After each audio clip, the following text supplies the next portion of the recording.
Leviticus 14. Persons with skin disease.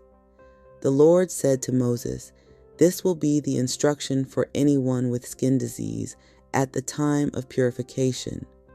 When it has been reported to the priest, he will go outside the camp. If the priest sees that the person afflicted with skin disease has been healed of the infection, the priest will order that 2 birds, wild and clean, and cedar wood, crimson yarn, and hyssop be brought for the person who needs purification. The priest will order that 1 bird be slaughtered over fresh water in a pottery jar.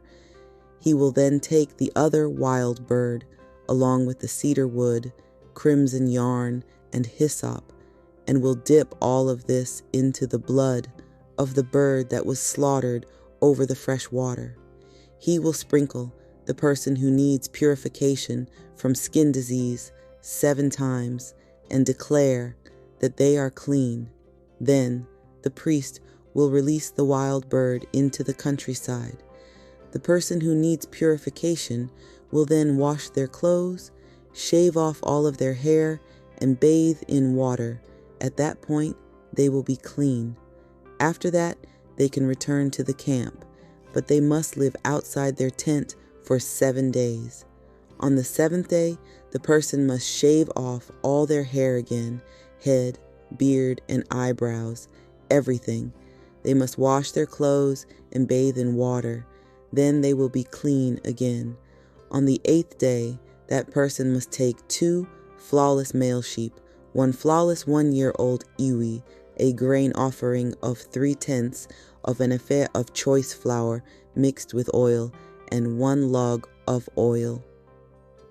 The priest performing the purification will place these and the person needing purification before the Lord at the meeting tent's entrance. The priest will take 1 of the male sheep and present it as a compensation offering along with the log of oil, and will lift them as an uplifted offering before the Lord. The priest will slaughter the sheep at the same place where the purification offering and the entirely burned offering are slaughtered, in the holy area. The compensation offering, like the purification offering, belongs to the priest. It is most holy. The priest will take some of the blood from the compensation offering and will put it on the right earlobe, the right thumb, and the right big toe of the person needing purification. Then the priest will take some of the log of oil and pour it into his left palm. The priest will then dip his right finger into the oil and sprinkle some of it with his finger 7 times before the Lord. Then the priest will put some of the oil that is left in his hand on the right earlobe, the right thumb, and the right big toe of the person needing purification. This oil will be placed on top of the blood of the compensation offering. The priest will put whatever is left of the oil in his hand on the head of the person needing purification. In this way, the priest will make reconciliation for the person before the Lord. The priest will then perform the purification offering and make reconciliation for the person needing purification from their uncleanness. After that, the entirely burned offering will be slaughtered. The priest will offer up the entirely burned offering and the grain offering on the altar. In this way, the priest will make reconciliation for the person, and they will be clean again. Now, if the person is poor and cannot afford these things, they can bring 1 male sheep as a compensation offering to be lifted up in order to make reconciliation for them, a grain offering of 1/10 of an ephah of choice flour mixed with oil, a log of oil, and 2 turtle doves or 2 pigeons, whatever they can afford, 1 as a purification offering and the other as an entirely burned offering.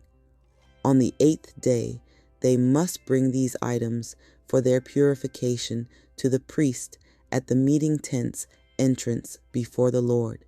The priest will take the male sheep for the compensation offering and the log of oil, and will lift them as an uplifted offering before the Lord.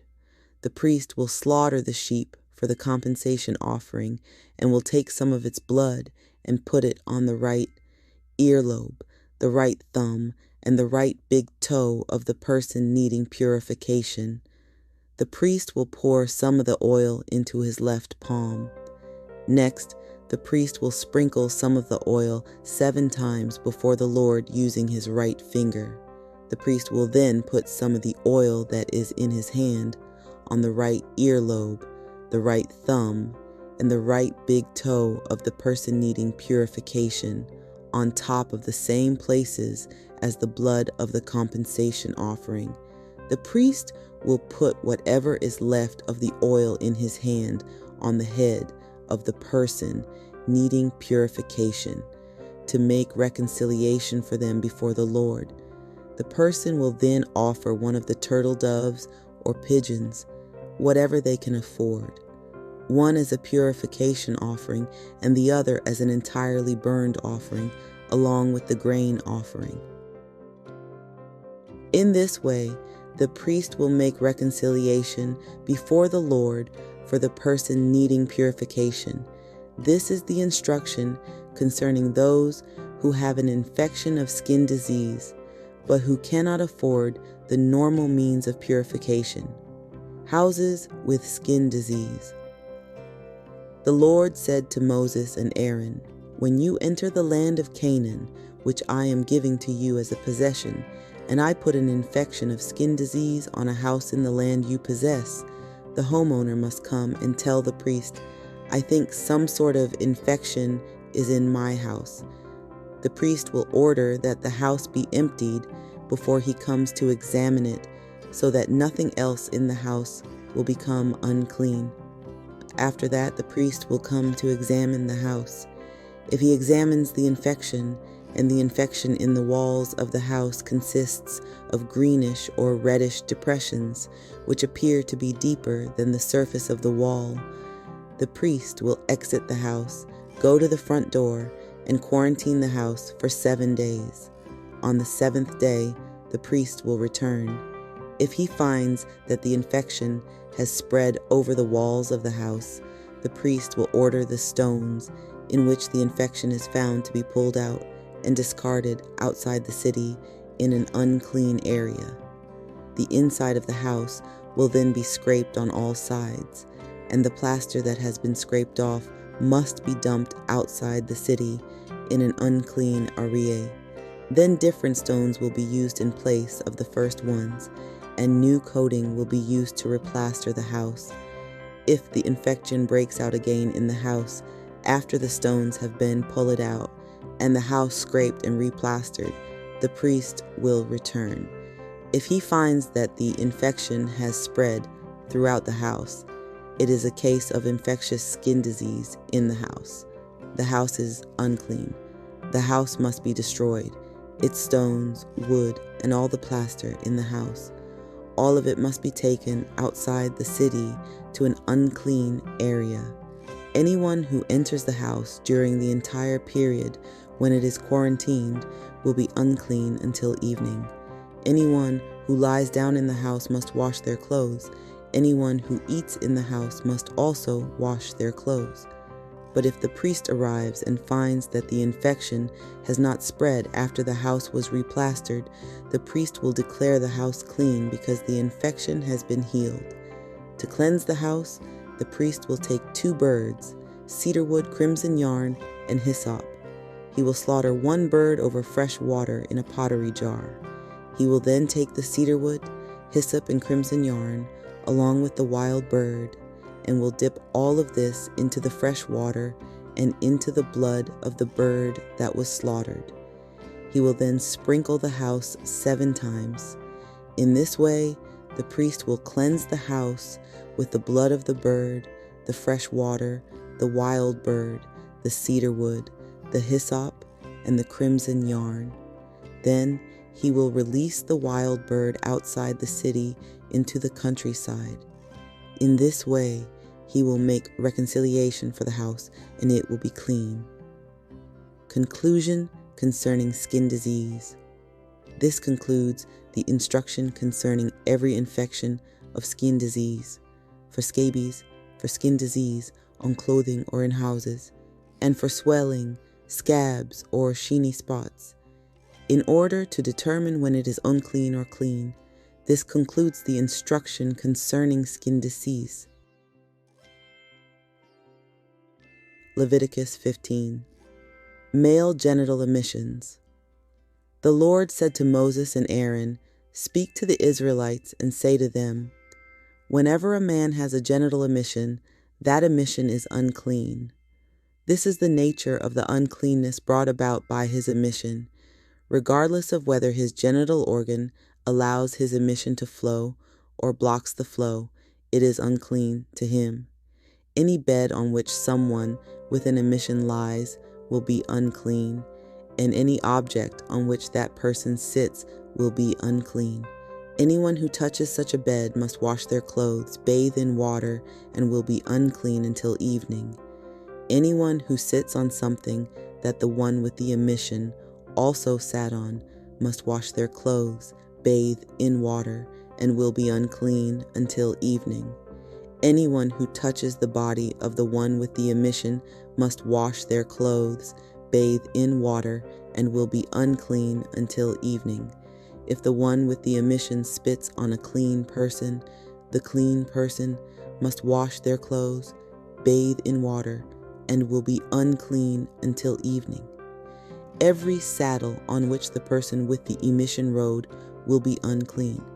Anyone who touches anything that has been under such a person will be unclean until evening.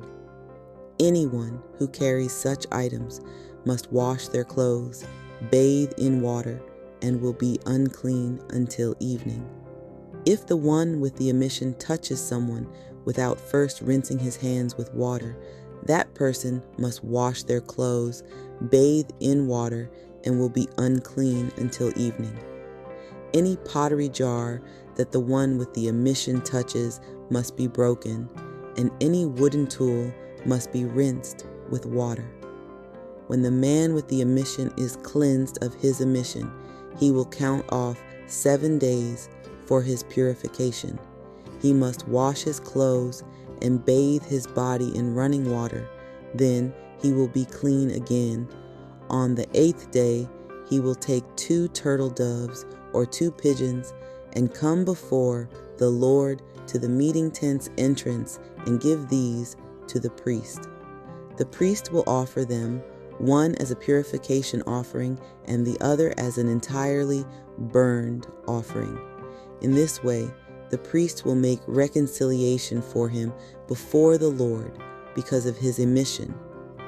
If it is an emission of semen, the man must bathe his whole body in water and will be unclean until evening.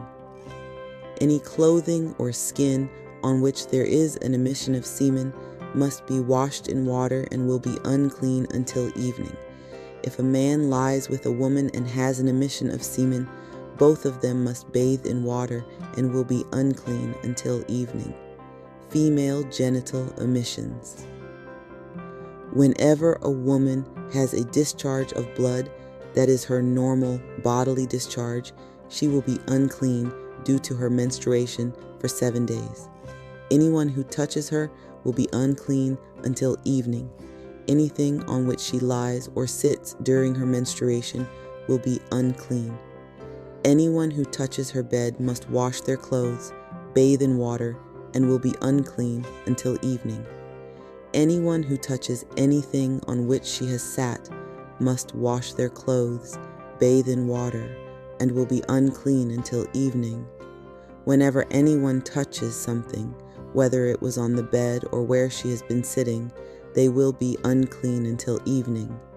If a man has sexual intercourse with her and her menstruation gets on him, he will be unclean for 7 days.